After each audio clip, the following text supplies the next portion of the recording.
Ash, dito ka daw. Sa ano, parang judges table. Okay. Picture ka muna daw, Ash. Okay. Alam mo talaga yung mga creatives, mga behind the scenes, medyo mahihiyain yan eh. Pero thank you, Ash, for joining us. Let's call in our executive producer, Jen Mauricio!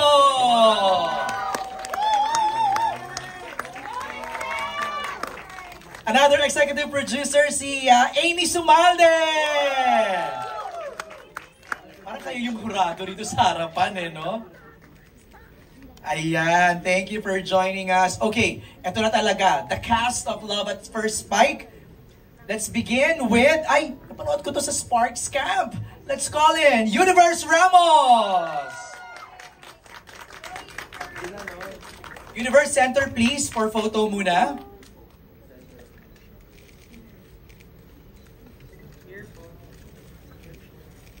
Thank you very much. Let's call in now Nick De Ocampo.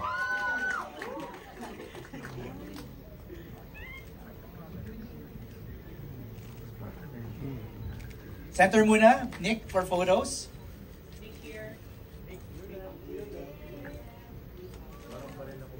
Thank you, Nick. Let's call in now Miggy Rualio. Time out sa ano, ha? Sa social media duties, ha? Miggy, ha? Okay. Post muna for photos.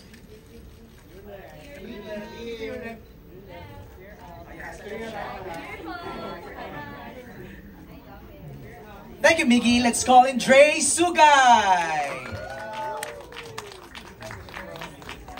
Dre, center please for photos. Center first. Then look at your left. And right. Don't worry, we'll have more photo opportunities later. Thank you, Dre. Let's call in Binsoy Namoka.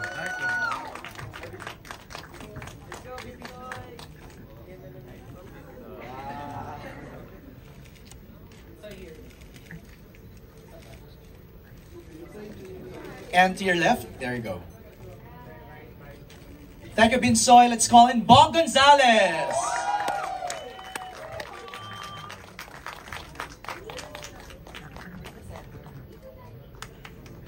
Center first. To your right. And to your left.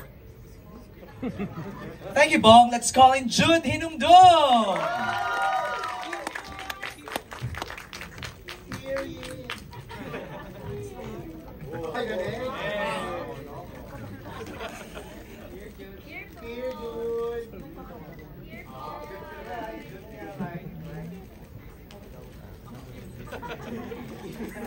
Thank you, Jude. Let's call him this time Sky Quezon.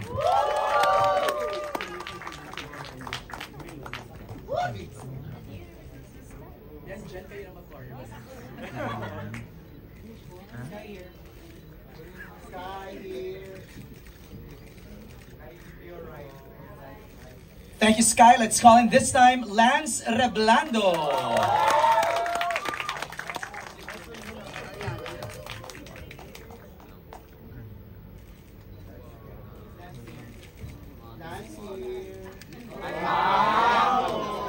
Ay, wala pa man din. Lipas pa. Thank you, Lance. This time, let's call in Rain Selmar.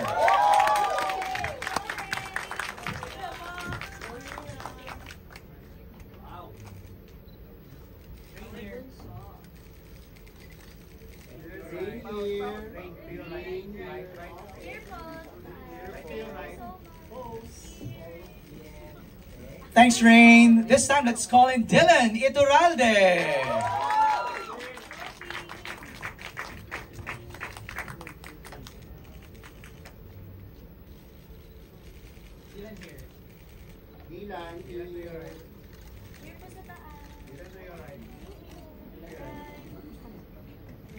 Thanks, Dylan. Let's call in the captain, not of the ship, but the team, Direk Ivan Andrew Payawan.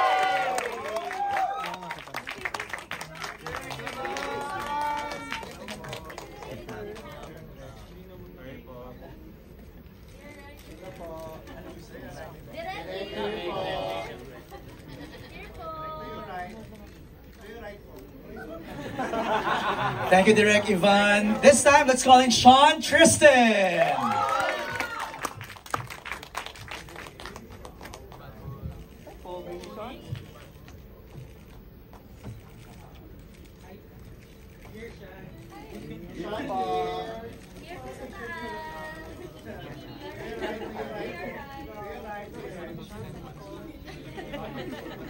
Thank you, Sean. Let's call in this time Rain Parani.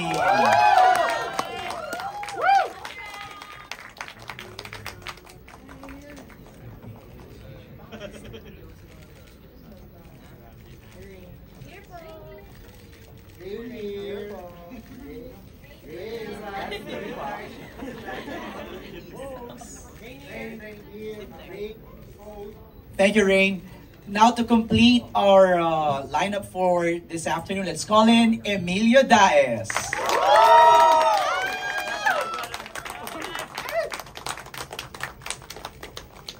Pose for photos muna, Emilio, at the center, please. And jump shot. Hindi, joke lang.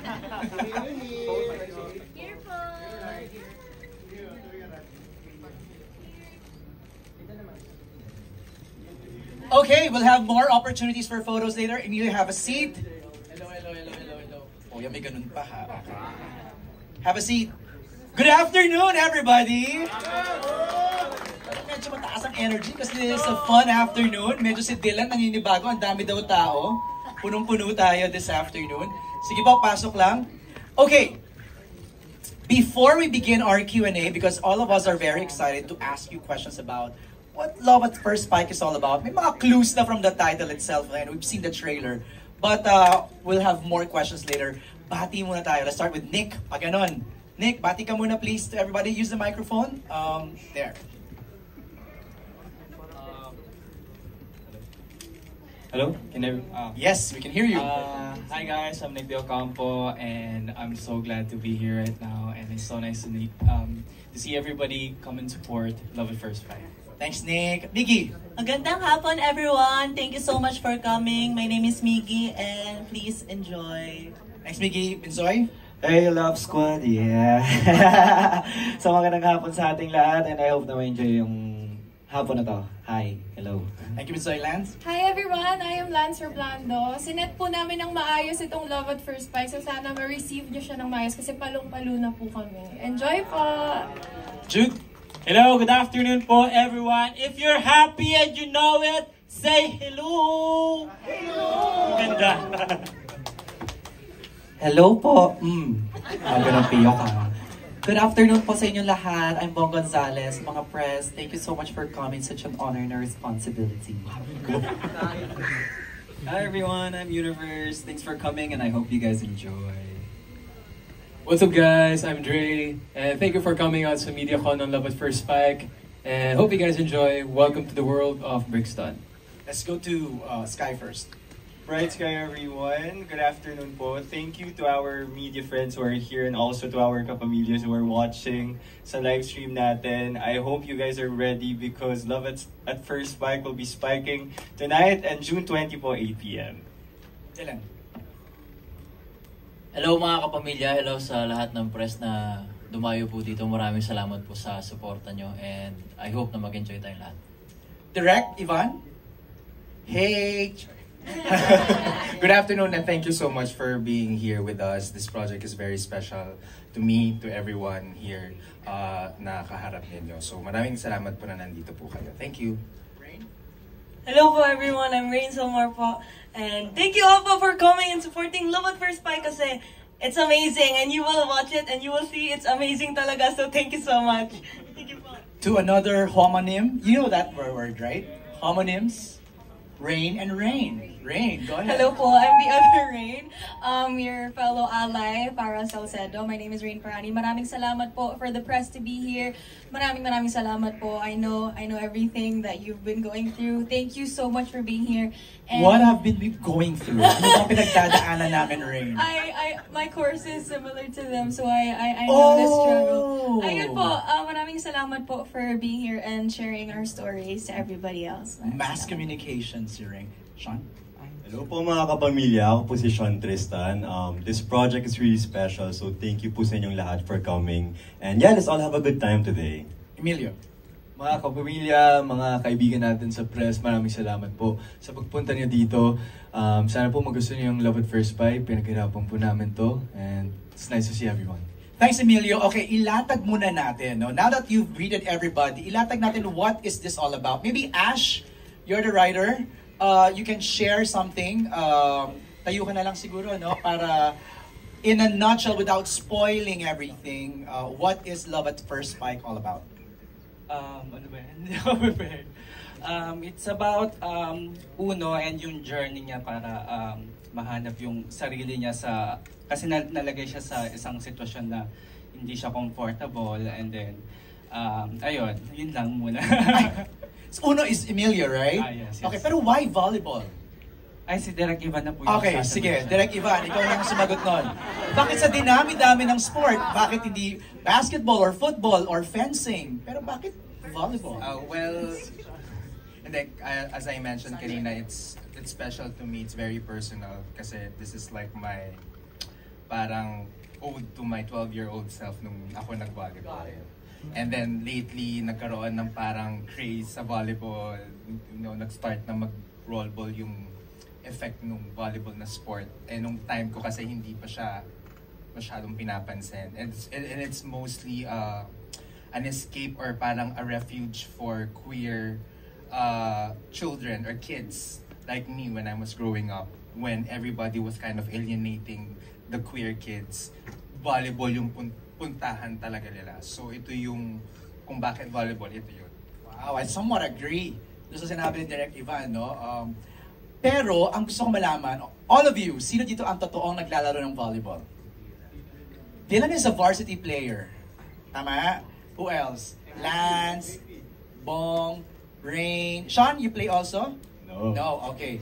So, yung iba, first time, kayo ba yung ano yun? Kwentuhan nyo nga kami, paano nyo, or was it a requirement, direct, na dapat naglalaro ng volleyball yung cast members? Well, may advantage, no? Like, Okay. Dylan, malaking factor talaga na marunong siyang mag-volleyball. Pero syempre, at the end of the day, mas dun tayo sa acting, mas dun tayo sa performance. So, inacting nila yung paglaro ng volleyball? Well, they Ganyan. trained for several days. Okay, share. Lance, sige, ikaw na mag-share sa amin. Paano ba? Siguro, gano'n ba tayo katagal nag-train? Less than 20 days, 15 days. Ganyan. 20 days? Opo, Of tapos, everyday training? Not every day. Since January. Okay, go ahead. Tapos nakakatuwa lang makita yung mga kasama namin na from hindi marunong, nandun na sila sa nakaka-receive. Lance, sino yung hindi marunong? Turo mo sa amin. Hindi yan. Si Sky, hindi daw marunong. Hindi, nakakatuwa lang makita yung growth nila kasi from yun nga, hindi nakaka-receive ng bola. Over na yung serve nila, tapos nakaka-receive na sila, nakaka-set, tapos alam na nila yung rules. Yun yung pinaka-important sa volleyball. Kasi hindi lang tayo nagpapaganda-ganda dito, dapat alam din natin kung anong ginagawa natin sa loob. That's right. Touching the net, touching the line. From the Sparks campers, sino pwede mag-share ng inyong experience? Miggy, ikaw. Oh my God. Bakit? Ba't oh my God ka? Nung training, sobrang hirap po talaga. Kailangan mo talaga matuto para kapag shoot siya, hindi... Realistic, di ba? So, sobrang nakakapagod siya. So, anong natutunan mo? With them. Blocker ka ba? Setter? Libero? What? Papalo. Ay, palo. Nick, ikaw? Parang ako nag-varsity training ulit kasi kailangan maaga. 7 a.m. minsan, di ba? Ay, talaga? Oo. Tapos the training actually lasts for like 3 hours, so... Seryoso pala to, no? Seryoso. Okay, sino mga coach nyo? Rain, go ahead. It's Coach Dex and Coach Alfred. They're really, really good. Talagang UAAP training po yung datingan ng practices po namin. I remember after practices, we have bruises on our hands and everything. Super serious po talaga yung training. From that side, Universe, Dre. Magkamukha kayo, magkapatid ba kayo dito sa series? No, magkamukha sila, no? Okay, go Universe. Hello, can you guys hear me? Okay, so, yeah, blood, sweat, and tears talaga. Like, ilang beses na ako natamaan ng bola. But we persevered and everyone really put in a lot of effort to improve. At makikita nyo naman, as much as possible, you know, we really put in the practice para konti na yung daya when it comes to like shooting things. Okay. We really put in a lot of effort. Dre? I actually don't play volleyball in this series. Isa akong basketball player dito. My character is kind of lazy, so teammate siya ni River Joseph. Pero nakikita ko yung mga kasama ko. Whenever nagtitaping kami and I'm in the episode, nakikita ko na, you know, they're getting by kasi pagod sila. Hirap na hirap sila. Yeah. And nag-usap-usap kami sa bahan. And like, grabe yung hirap pala mag-spike, hirap pala mag-serve ganito. But, you know, that's just the dedication that you see from everyone para maging realistic yung world natin sa series na to. Yun yung sabi ni Miggy, para pag kinuna ng camera, even the form and everything, it should be there. Add ko lang MJ, yung coach nila ay si Coach Dexter Clamor and si Coach Alfred Valbuena na talagang coach nung nag-champion ng Signal at yung and assistant coach ng national team ng volleyball. So ganun ka-hardcore yung training So ibig nila. sabihin, pwede na kayong sumabak sa Star Magic Games. Ayan, diba? Malapit na sasabak pa yun. sila. May mga maglalaro. Dylan is playing because naabutan ko siya You're playing basketball, Emilio, right? Okay. The girls, are you playing? Rain and Rain are together. playing. Same team po kami. Anong team nyo? All Star Magic Lady Setters. Lady Yes Setters. po. Okay, so basketball ka, Emilio. Paano ka nag-volleyball? Volleyball ka ba dito o basketball player? Well, I started off as a basketball player. Okay. And then makikita nyo kung bakit ako mapupunta sa volleyball. Okay. So, yeah, it was a very good transition. I'm very active, so it's innate in me to play sports. I'm very competitive, alam nyo yan. So, talagang hindi kami nagpatalo. And of course, I'd like to thank our coaches again. And of course, the Prod for setting us up with such good trainings. And makita nyo talaga na ginalingan talaga namin sa lahat ng mga sports scenes namin. So hopefully, the volleyball community would appreciate that because we put in a lot of hard work and dedication into it. Mamaya, makikita natin yan sa tight cut screening, no? Sean, ikaw, paano ang training mo rin dito? Yes, si Jared po yung captain and siya yung setter ng team. Ikaw pa ang captain? Yes. Okay. Yeah, and then I'm the setter, so most of my trainings are setting. Si Coach Dex is actually, I think he's a setter, di ba? Coach Dex is a setter, so tinututukan niya po talaga ako when it comes to setting. Kasi ang hirap mag-set. But I came from like zero talaga knowledge of like playing. To? 1 to 100. Ano ka na ngayon? 0 to 70. Wow! Not bad. Yeah. Assess, Dylan. Kasi ikaw ang varsity player dito eh. As a setter din po, personally. Kasi si Sean, medyo ano siya eh. Kumbaga nape-pressure pa nagte-training ganyan. So gusto niya magawa niya agad ng tama. Which is na-understand ko naman kasi syempre, bilang si Jared, yung character niya, it requires talaga excellence in playing and setting. Pero over time naman, nakukuha niya yan, nag-enjoy na siya. Ayun yung mas importante kasi at the end of the day, volleyball is still a game eh. So kailangan mo siya enjoy. So ayun, galing mo, galing. Alright, let's get into the questions, but let me just